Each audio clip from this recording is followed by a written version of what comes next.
Kali ini kita bisa menikmati Ramadan, tapi dengan kita bermunajat di rumah. Kita tarawih di rumah masing-masing. Kita menjaga diri di rumah. Karena ada hal utama dalam pandangan Islam, wal wiqayatu khairum minal ilaj. Mencegah itu lebih wajib, lebih baik daripada berobat.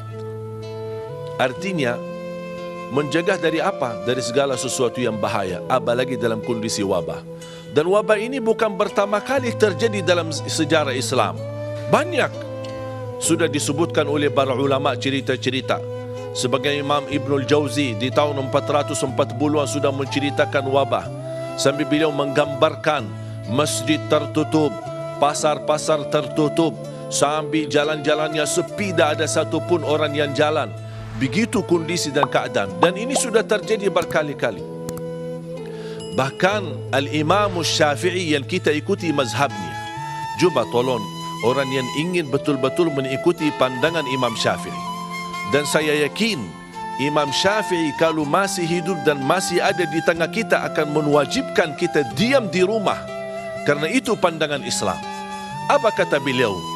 Kalau ada orang, ini dalam satu fikih di kitabnya Al-Um, kata beliau rahimahullah, kalau ada seorang yang ditagih hutang, dicari, ditagih, dia ada hutang dan tapi dia tidak mampu melunasinya, dan pemilik hutang ini lagi dicari, dikejar. Dia saking takutnya karena dia malu menghadapi orang-orang yang mencarinya, dan dia tidak merasa nyaman Jumatan. Apa kata Imam Syafi'i? Dia boleh tinggalkan Jumatan dan diam di rumah, diganti dengan salat zuhur. Bayangkan, ini fikih Imam Syafi'i. Kalau ada orang kejar kita, ada hutang, boleh kita tinggalkan Jumat.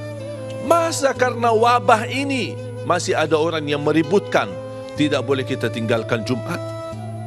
Semenjak datangnya corona ini, COVID-19, saya tidak Jumatan dan saya tidak melaksanakan salat berjamaah, hanya di rumah bersama keluarga. Tidak beraktivitas kemana-mana, selalu berusaha menjaga, karena itu perintah Islam. Itu perintah Nabi kita, Nabi Muhammad sallallahu alaihi wasallam. Sebagaimana Abdullah bin Abbas pernah menggambarkan, ketika turun hujan besar, ini di hadis sahih Bukhari dan Muslim, beliau menyuruh muazzin ganti kata hayya 'alas salah, hayya 'alal falah dengan ucapkan sallu fi buyutikum, salatlah kalian di rumah masing-masing. Ada orang yang mengingkari, kok muazzin merubah kata-kata azan? Mana hayya 'alas salah yang selama ini kita dengar? Mana hayya 'alal falah? Sambil datangi ke Abdullah bin Abbas, apa ini? Mungkar besar, perbuatan sesuatu yang tidak pernah terjadi. Apa kata beliau? Kalian mengingkari perilaku saya, menyuruh muazzin menggantikan hayya 'alas salah, hayya 'alal falah dengan ucapkan sallu fi buyutikum, salatlah kalian di rumah. Hal ini sudah dilakukan orang yang lebih baik daripada saya dan daripada kalian. Itulah Nabi Muhammad sallallahu alaihi wasallam. Karena pernah juga terjadi di zaman Nabi Muhammad sallallahu alaihi wasallam, ketika turun hujan besar, sampai jalannya sudah tidak dimungkinkan orang bisa lewati dengan nyaman, makanya Nabi Muhammad SAW menyuruh muazzinnya kumandangkan sallu fi buyutikum. Muncullah berbeza pendapat antara ulama.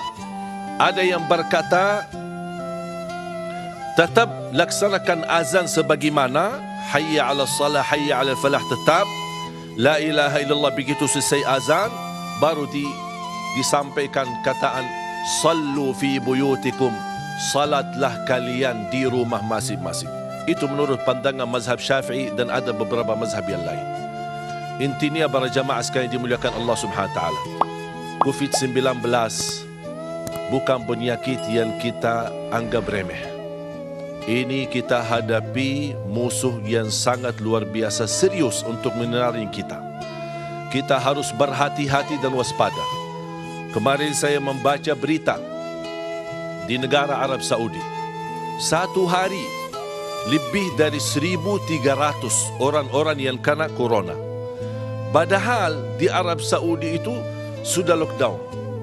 Sudah benar-benar luar biasa ketat. Sudah diliburkan.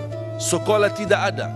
Bahkan orang yang keluar untuk belanja saja, belanja buat makanan dan kebutuhan, bisa kena denda sampai 40 juta rupiah. Tapi begitu luar biasa aturan mereka ketat, tapi begitu juga kena penyakit corona. Gimana kondisi kita? Saya kadang-kadang keluar rumah melihat aktivitas ramai. Di pasar ramai. Seperti orang biasa-biasa aja. Bahkan tak pernah mencegah, tak pernah menjaga diri. Bagaimana bisa tidak pernah pakai masker, tidak pernah menjaga kebersihan. Bahkan kita seperti tidak ada berita apa-apa. Padahal sudah ada upaya dari pemerintah kita mengingatkan, waspadalah, memberitahu, mengingatkan kondisi dan bahaya. Tapi nampaknya masyarakat kita belum sadar. Jamaah sekalian, jangan kita panik dan takut. Diam di rumah, ini solusi yang tepat untuk kondisi sekarang. Beraktivitas di rumah, apalagi bulan suci Ramadan, sungguh nikmat. Kita bisa menjadikan nikmat bagi kita beribadah di rumah, lebih dekat dengan keluarga. Mungkin selama ini banyak orang yang beraktivitas di luar rumah, bahkan jarang sempat buka puasa bersama atau sahur bersama keluarganya. Kali ini, tahun ini kita jadikan Ramadan spesial, Ramadan istimewa, Ramadan khusus, hadiah dari Allah Subhanahu Wa Taala, membuat kehidupan Ramadan bersama keluarga.